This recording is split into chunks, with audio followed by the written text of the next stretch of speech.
según nos escogió en Él antes de la fundación del mundo, para que fuésemos santos y sin mancha delante de Él.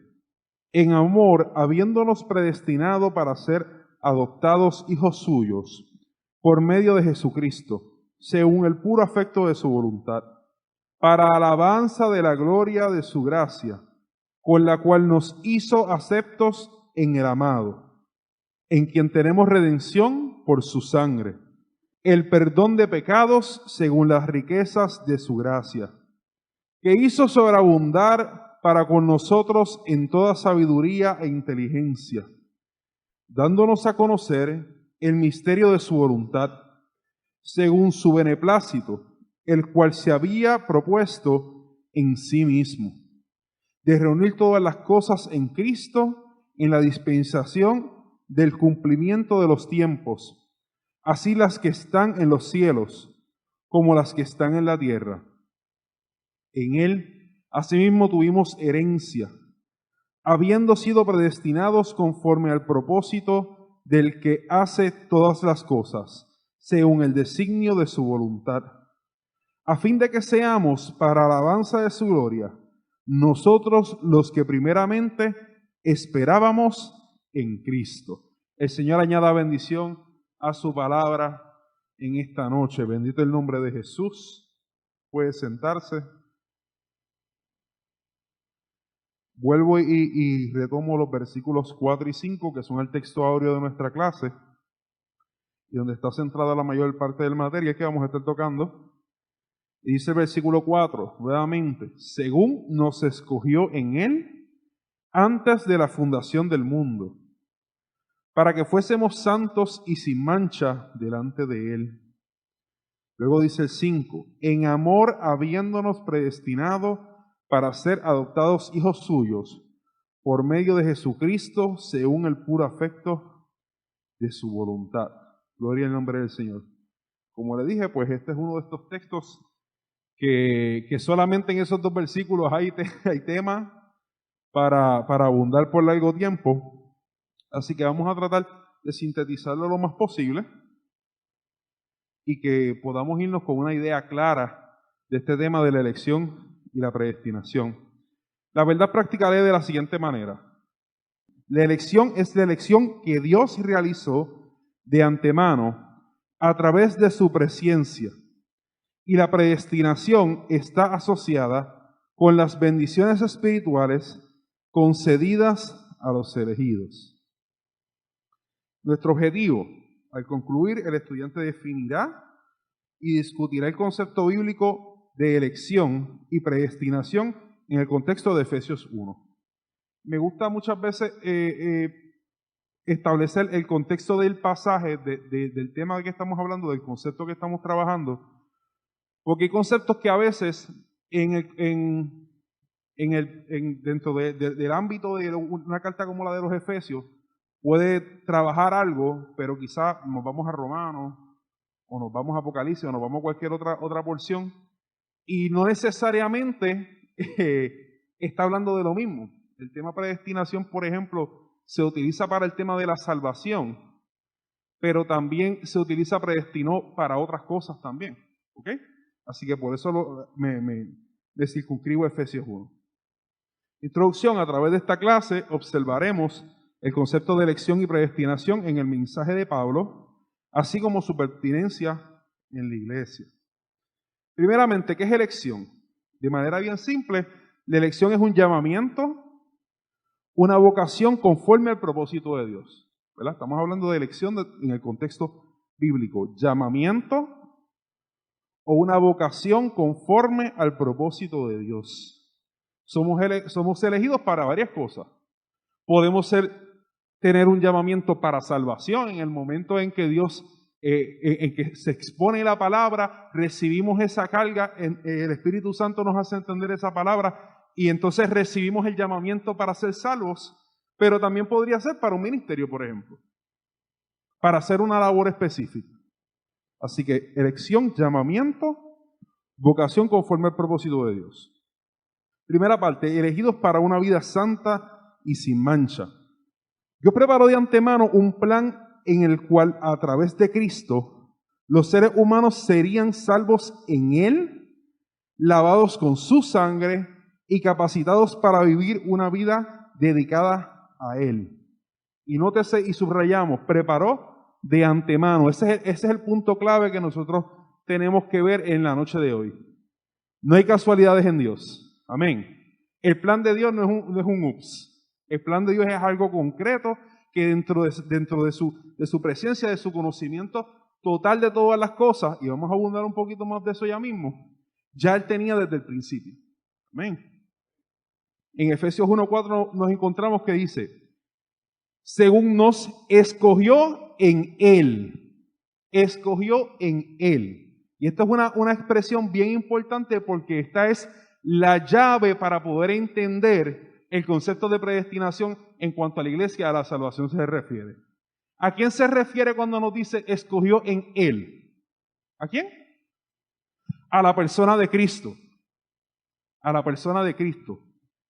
Si nosotros vemos la historia de la salvación y vemos ese plan de salvación, nosotros vemos que todo en el Antiguo Testamento nos dirige a la figura de ¿quién? De Cristo. Y cuando llegamos al Nuevo Testamento y encontramos el Evangelio, nos presenta directamente a la persona de Cristo. Y las enseñanzas de los apóstoles miran retrospectivamente a la persona de ¿quién? De Cristo. Y en la escatología al final de los tiempos, allá en Apocalipsis, lo que nos sigue mirando es a la segunda venida de Cristo. Así que esa es la clave de esto. ¿Ok? Según nos escogió en Él, ¿desde cuándo? Antes de la fundación del mundo. Antes de nuestro mundo creado. Antes de este mundo en el que nosotros estamos viviendo. Para que fuésemos ¿qué? Santos y ¿qué más? Y sin mancha delante de ¿quién? De Él. O sea que si es de Él, nos implica de que todo va a ser para su deleite, para su gloria, para su honra. Y nótese que dice, para que fuésemos ¿qué? Santos, diferente, brillante, separado, consagrado. Pero todo esto, ¿en quién? En Él. Lo siguiendo, ¿verdad, amado? Presciencia, estas palabras finas que nos han tocado en esta clase.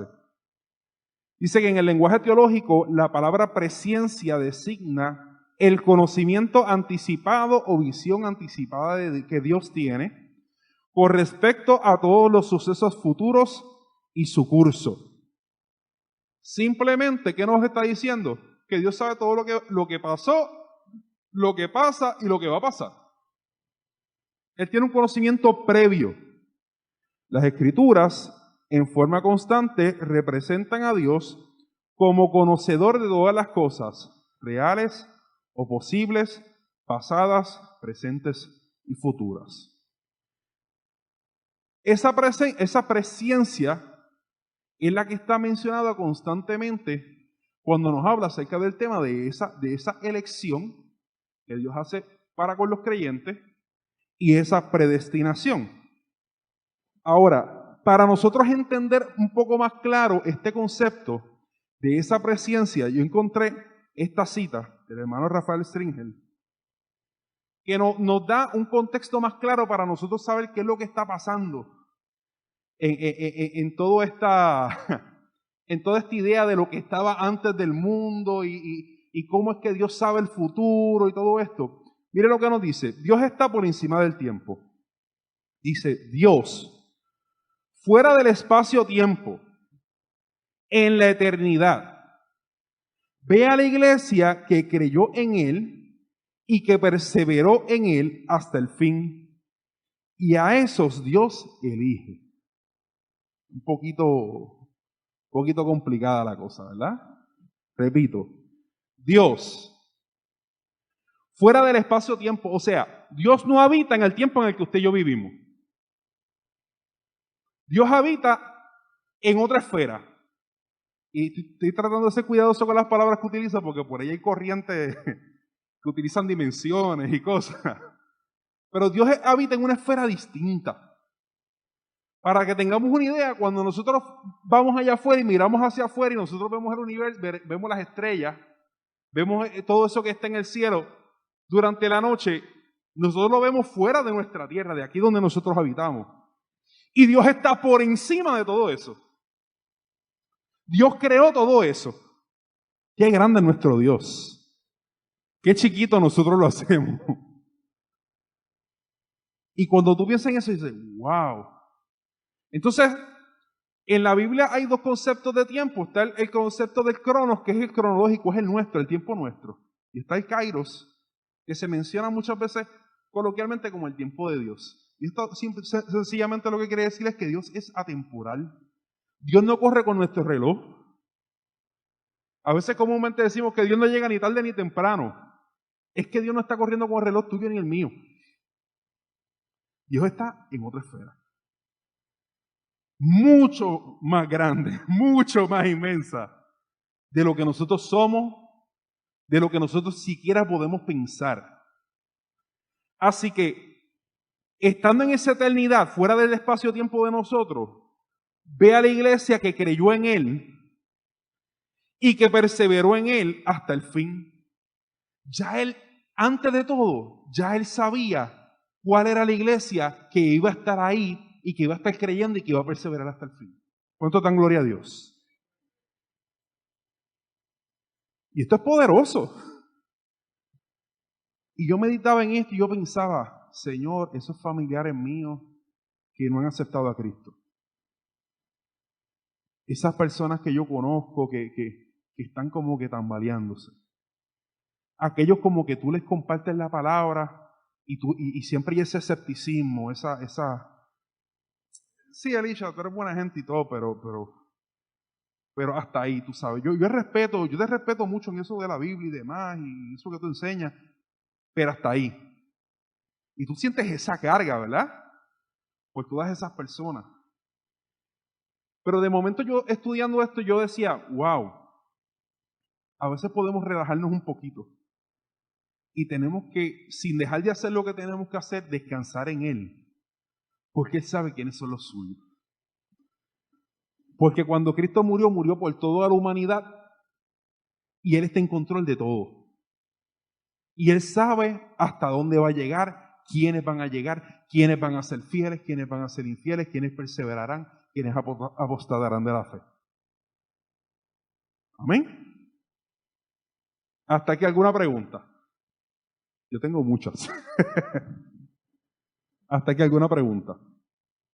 Así que cuando nosotros hablamos de esa elección divina, nosotros tenemos que estar claros que hay un plan, que no es una cuestión al azar, que Dios no está pensando dentro de la esfera donde nosotros estamos, Él está por encima de todo eso, Él está viendo cosas que nosotros ni siquiera podemos imaginarnos. Y que por eso es que Él puede revelarse a los apóstoles y decirle, mira, desde antes de la fundación del mundo, ya yo tenía un plan y yo tenía una gente que yo iba a salvar. Gloria al nombre del Señor. 3 aspectos de la elección. ¿Qué dijimos que era la elección ahorita? ¿Qué dijimos que era la elección? Un llamamiento, vocación. Ven. ¿En quién fuimos elegidos? En la persona de Cristo. Eso es lo primero que tenemos que entender. No somos elegidos por nuestras acciones, no somos elegidos porque somos más lindos o porque somos más feos, no somos elegidos por nuestra nacionalidad, ni por nuestro lenguaje, ni por nuestros bienes o por nuestra pobreza tampoco. Somos elegidos en Cristo. Todo el mérito de la elección le pertenece a Cristo. Número 2. ¿En qué tiempo? Pues dice la palabra que antes de la fundación del mundo, por las cosas que vamos a hablar más adelante en términos de la soteriología, de la doctrina de la salvación, hay hermanos que rayan en retar lo que dice la palabra. Y yo no puedo retar lo que dice la palabra. Si la palabra dice que hubo una elección antes de la fundación del mundo, yo tengo que creer en que ¿qué? En que fue antes de la fundación del mundo. Lo que tengo es que entenderla adecuadamente. Pero no puedo retar lo que dice la Biblia. Amén. Tercero, ¿cuál es su finalidad? ¿Quién me lo lee? Para que fuésemos santos y sin mancha. Ese es el propósito.